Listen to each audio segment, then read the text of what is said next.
Today we're talking about the current worst team in junior hockey. The GOJHL rebranded as the GOHL this year as they became a development league for the Ontario Hockey League. And this league is classified as Junior B in Canada, which is effectively the third tier. However, many people, myself included, really see this league not really as Junior B anymore. And that is because a lot of the teams in this league rival teams from the OJHL, which is Tier 2 Junior A. And with this league having several players listed by Central Scouting, the GOHL is a great league. However, this brings us to a team that's currently at the bottom of the GOHL, and they have not won a single game this season. Now, this can happen when you've got a team that's just never been competitive, or an owner picks it up and they're just not able to do a good job. But that's not at all what's happening here. The Sarnia Legionnaires are currently 0-35 at the time of recording this video. But how does a team end up like this? Well, last season they posted 17 wins, and they missed the playoffs, but they weren't terrible by any means. And this is not a franchise when you hear about this league that you think and go, oh yeah, that team's usually pretty bad. From 2012 to 2020, they made the playoffs every year,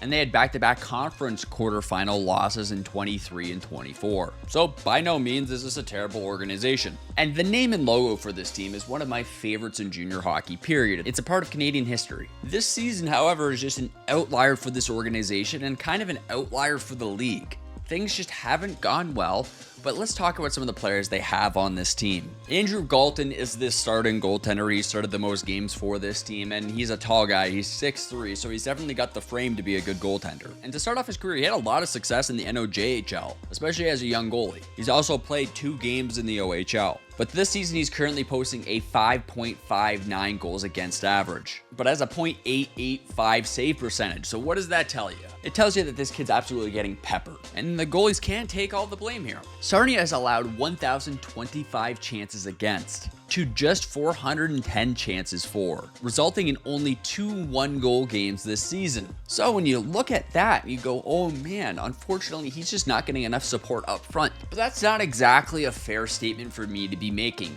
because this team has 11 17-year-old players, which means it's a younger group.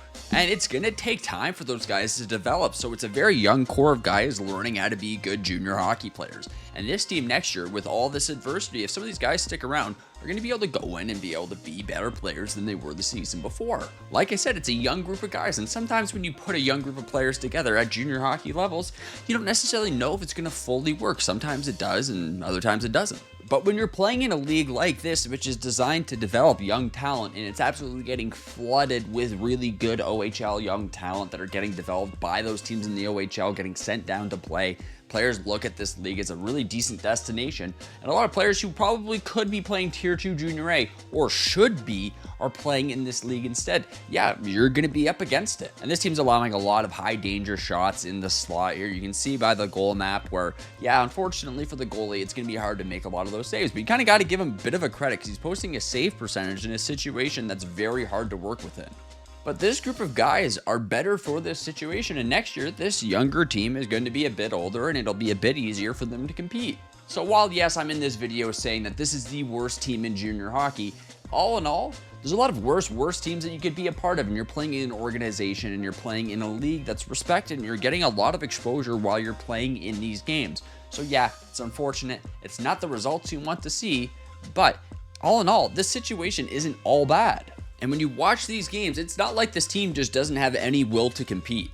It's just a weird situation where the group of guys you got together, it just hasn't worked out. But we're hoping that this season that it does work out for them and they are able to steal one of those games away. The Legionnaires are probably the most due for a win team of all time. I would love to see them get that win.